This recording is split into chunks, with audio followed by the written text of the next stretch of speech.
Once again, we'd like to turn to Psalm 107.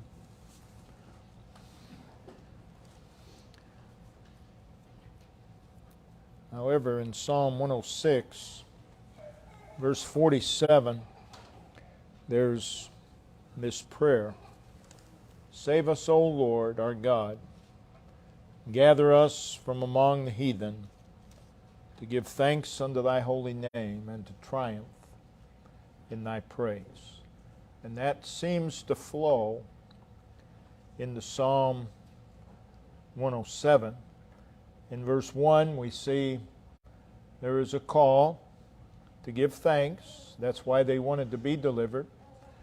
And in verses 2 and 3, notice, whom he hath redeemed from the hand of the enemy, and answer, that's an answer to, save us, and gather them out, in answer to, gather us from among the heathen. So Psalm 106 just kind of flows into Psalm 107. Prayer was answered, is the point. And then the psalmist proceeds to give account of God's dealings with His people, whom He calls the redeemed of the Lord. What a title, the redeemed of the Lord.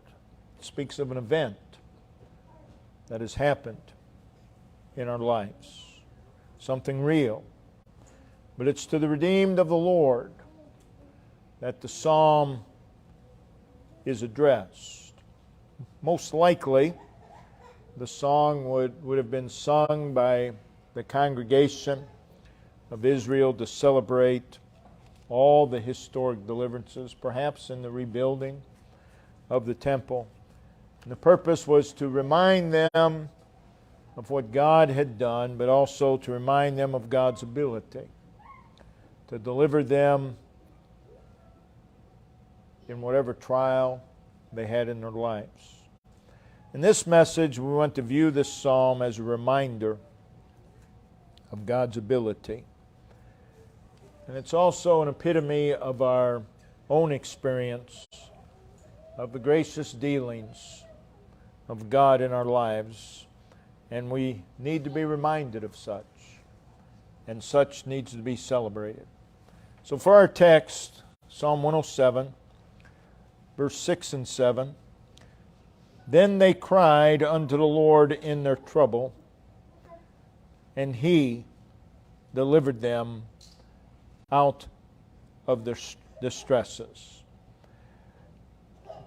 Verse 7, And led them forth by the right way, that they might go to a city of habitation. Verse 13, verse 14, Then they cried unto the Lord in their trouble, and He saved them out of their distresses. He brought them out of the darkness and the shadow of death, and brake their bands in sunder. Verse 19, verse 20, Then they cry unto the Lord in their trouble, and He saveth them out of their distresses. He sent His word and healed them, and delivered them from their destructions. Verse 28 through 30, Then they cry unto the Lord in their trouble, and He bringeth them out of their distresses. He maketh the storm a calm, so that the waves thereof are still. Then are they glad, because they be quiet. So He bringeth them into their desired haven. 4 times we read those words. Then they cried unto the Lord. Whatever the then is, whatever it is that leads you to cry unto the Lord, that's a good thing. Then they cried unto the Lord. That tells me that they turned unto the Lord. Their heart is moving in the direction of the Lord. And they did this while they were in their trouble, while they were enclosed and surrounded by trouble. And then we read in each case, and He delivered them out of their distresses. 4 times we read these words. They cried unto the Lord. He delivered them out of their distresses, out of their anguish, out of their suffering, out of their pain, their agony, their torment, their heartache, their misery, their sorrow, their woe. It's indicative of a marvelous and miraculous change that was brought about by the Lord.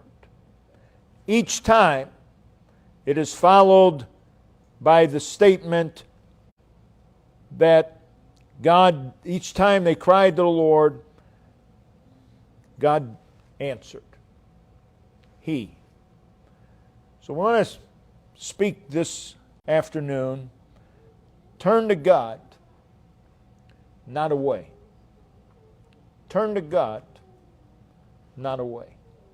Through the years, I have noticed many times,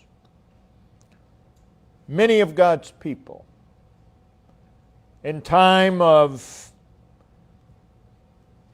trouble, discouragement, disappointment, whatever, they tend to turn away from God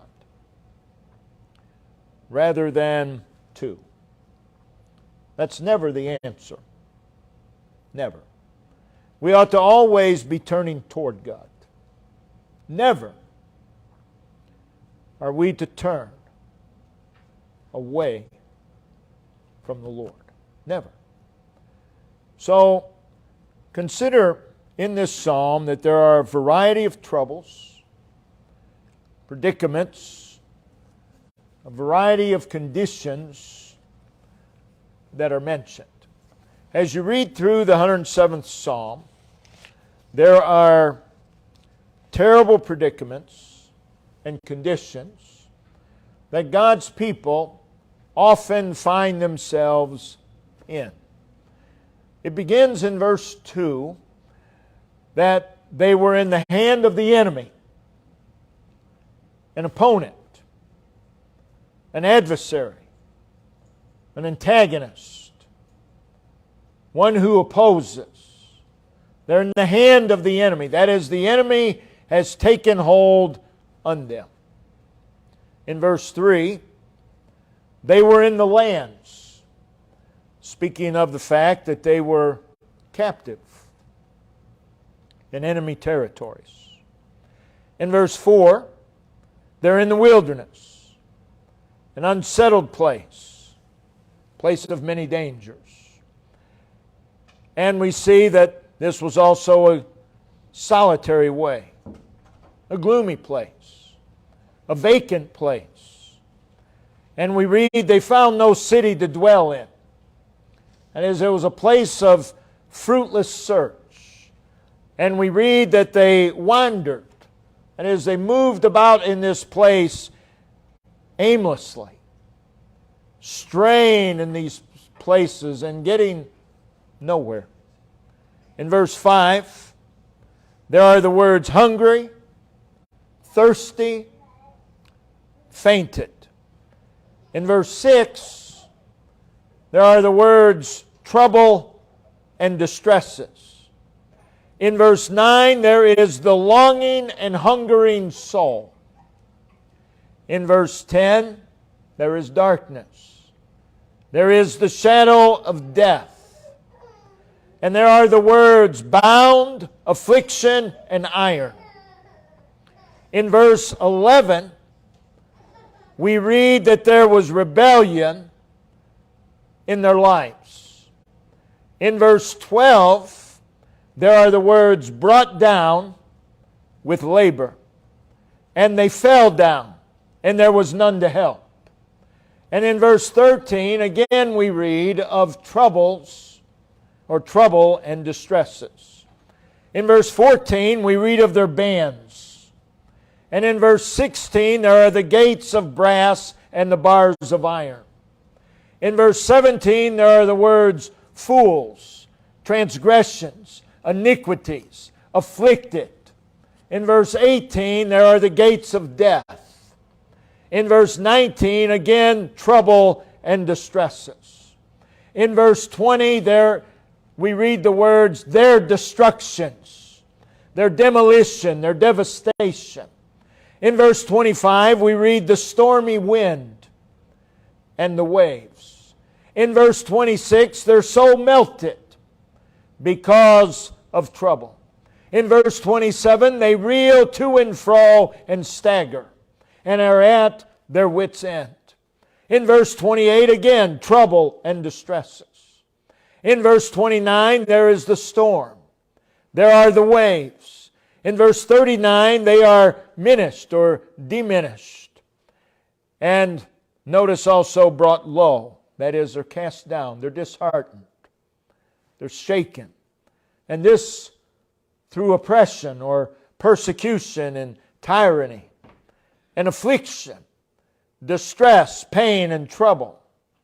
All of these were real life predicaments and conditions.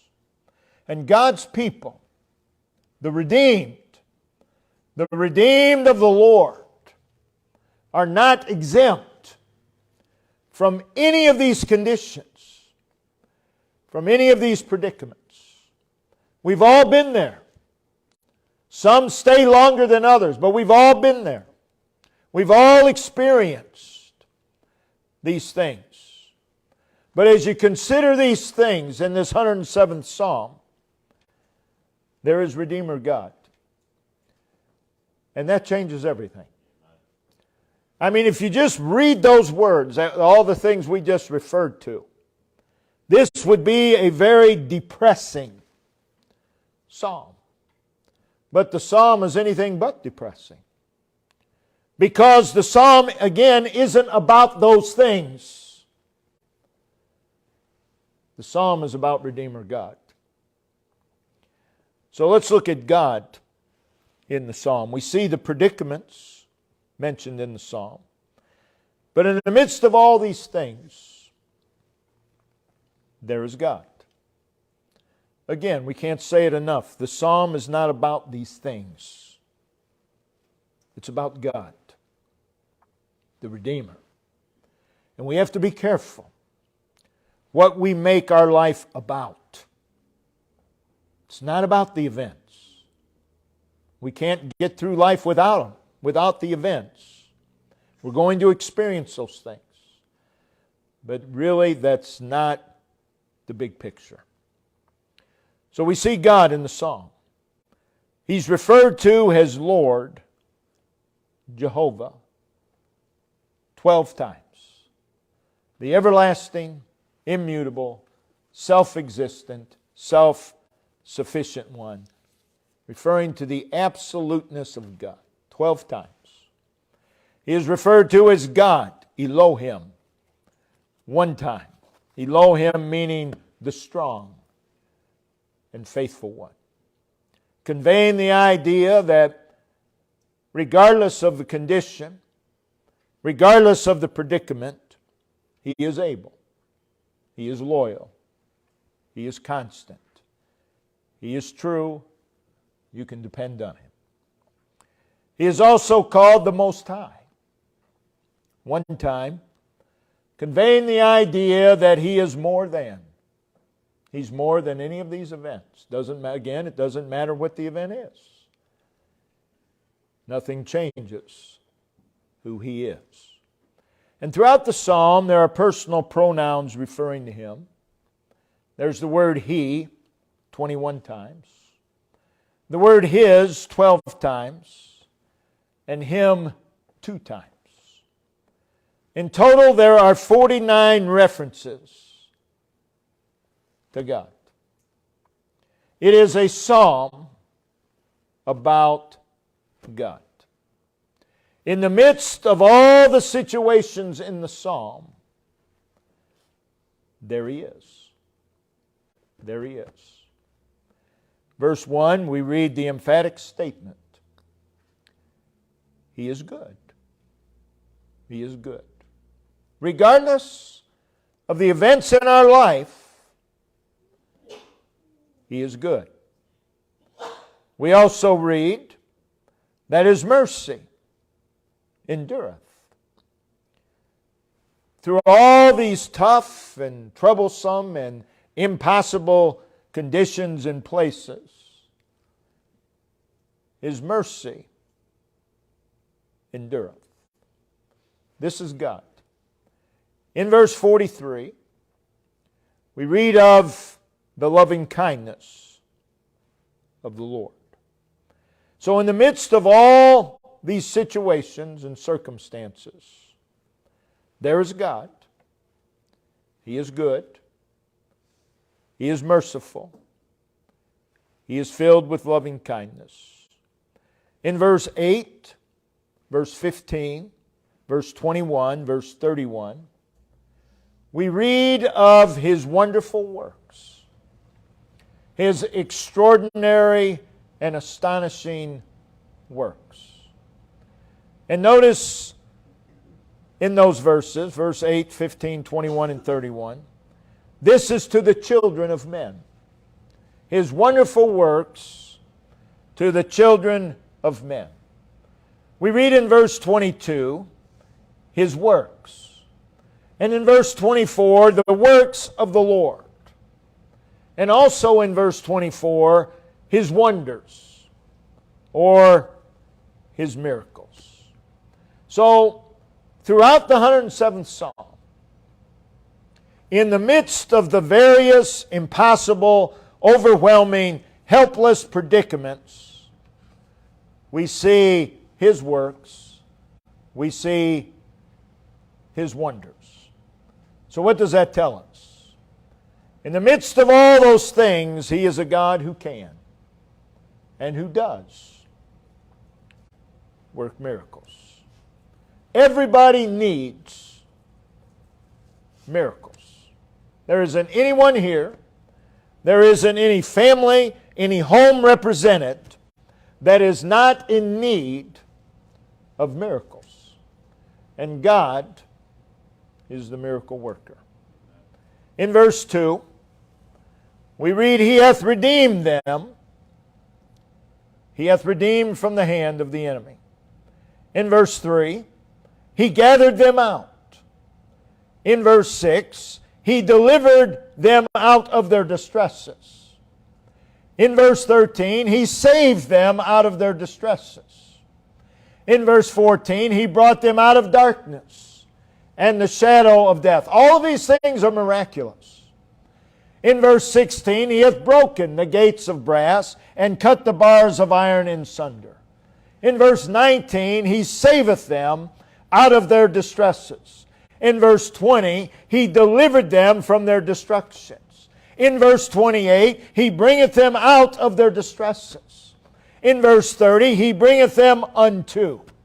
He is Redeemer God. He is the one who can and does rescue and deliver, regardless of the predicament. In verse 7, He led them forth. He is a God who leads forth. In verse 9, for He satisfieth the longing soul. He is a God who satisfies. In verse 20, He sent His word and healed them. He is a God who sends His word and heals. In verse 25, He commandeth and raiseth the stormy wind. In verse 29, He maketh the storm a calm. Both of those statements are telling us He is a God who is in control of everything. And this is manifested throughout the psalm. Throughout the psalm, we see in the midst of various situations and circumstances, there is God. And He is greater than. In verse 33 through 38, the psalmist pictures picture after picture that God can transform. He turneth rivers into a wilderness, and the water springs into dry ground. A faithful land into barrenness, for the wickedness of them that dwell therein. He turneth the wilderness into standing water, and dry ground into water springs. And there He maketh the hungry to dwell, that they may prepare a city for habitation. And sow the fields, and plant vineyards, and which may yield fruits of increase. He blesseth them also, so that they are multiplied greatly, and suffereth not their cattle to disease. Picture after picture that God is a God who transforms. And then in verse 40 and 41, He can reverse any situation. He poureth contempt upon princes, and causeth them to wander in the wilderness, where there is no way. Yet setteth He the poor on high from affliction, and maketh him families like a flock. God can reverse any situation. God can. God does. So this 107th Psalm declares that there are no impossible situations with God. In the midst of the various impossible, overwhelming, and helpless predicaments, He is God. And He can. Not only is God everywhere in the psalm, but He is accessible to us. Again, there are enemies. There is the wilderness. There are wanderings in the wilderness. There are solitary places. There is darkness. There is the shadow of death. There are bonds and affliction. There is trouble and distresses. There are storms. There are waves. There is oppression, affliction, and sorrow. There are transgressions and iniquities. We see all of this in this psalm. But in spite of all of this, there is God. But not only that, He's accessible to you and I. You and I can approach God. So in this 107th Psalm, we see the Lord over and over. We see the character of the Lord. We see a people. And we see the many predicaments and situations and conditions and places that these people may find themselves in. And then 4 times, verse 6, verse 13, verse 19, verse 28, we read the words, they cried unto the Lord in their trouble. 4 times they cried unto the Lord. He is available God. And everything we read in this 107th Psalm about God should encourage us to always cry unto the Lord, to move in the direction of God, never ever away from God. Now the words of their cry are not recorded. It just says they cried unto the Lord. Just the act is recorded, not the words. But in that act, was there not a recognition of need? When you truly recognize need, when you recognize, I can't fix this, I can't do this, you will cry unto the Lord. There is also a recognition of the Lord's ability. If you're in a desperate situation, nearby is an infant, and nearby is a healthy individual, who are you going to cry to? You going to ask that infant to help you? No. Why? Because you know he can't, or she can't. You cry unto the one that you believe has the ability to help. So when they cried unto the Lord, that is testimony that they recognized the ability of God. They are brought to the end of themselves. Then they cried unto the Lord. It is when we are brought to the end of ourselves, that's when we'll cry unto the Lord. The problem is, we're not often at the end of ourselves. We think we can handle it. We think we have the solution. And really, our solutions many times, all they do is bring us further into the predicament or create another predicament that's worse than the one you were in. But they cried unto the Lord. They realized that the Lord was their only hope.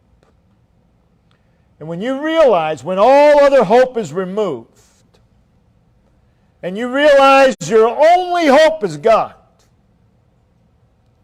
you'll turn to Him. You'll cry unto Him. They cast themselves upon Him. Again, there was a turning to God. There was a turning to God. Again, I've seen over and over and over people who stay out of church because they've got problems. That's not the solution to your problem. You're creating more problems. Well, when my life gets straightened out, I'll be there. Guess what? You stay away, your life's not getting straightened out. It's not going to happen. Don't turn away from God. Well, I'm not turning away from God. I just don't feel I can be. You are turning away from God to some degree. Maybe not completely. Don't turn away from God. Turn to God. Cry out to God. That needs to be our reaction to everything. That needs to be our immediate reaction to everything. Move in the direction of God. Cry out unto God. Never move away from Him. I mean, do you really believe that moving further from God is going to fix your life? Do you believe that? Do you really believe that that is going to solve your problems? Turning away from the only one who can really fix it? Turn to God.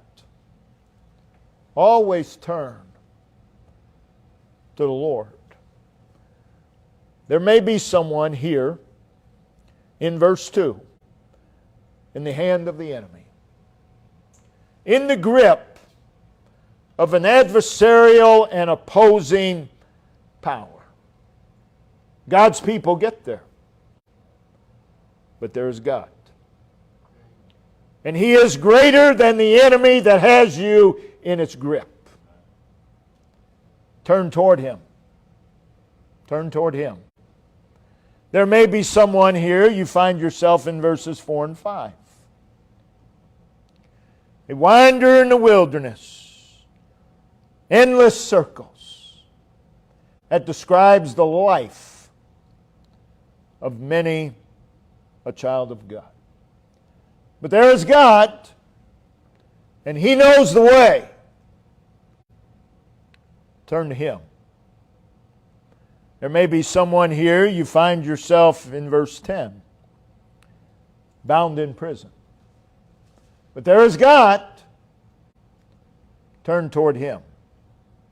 There may be someone, you find yourself in verse 11, living a life of rebellion and neglect, spurning the counsel of God.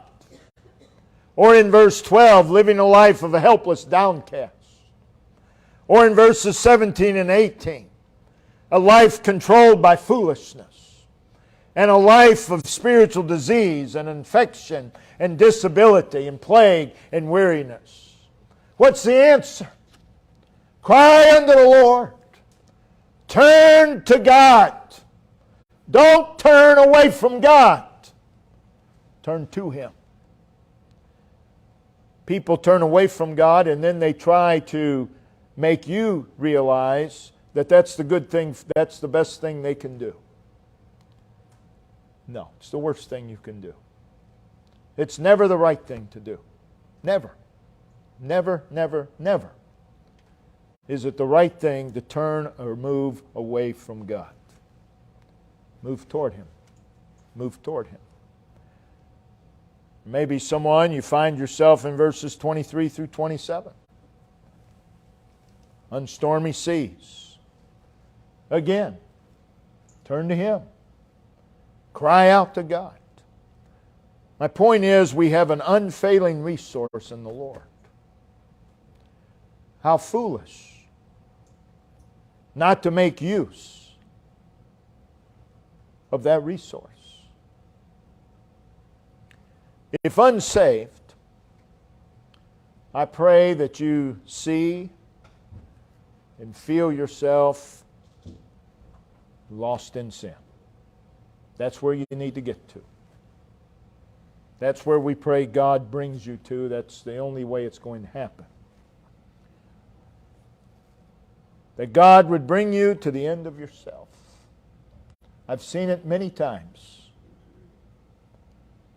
An unsaved sinner, it's obvious they are being brought to the end of themselves.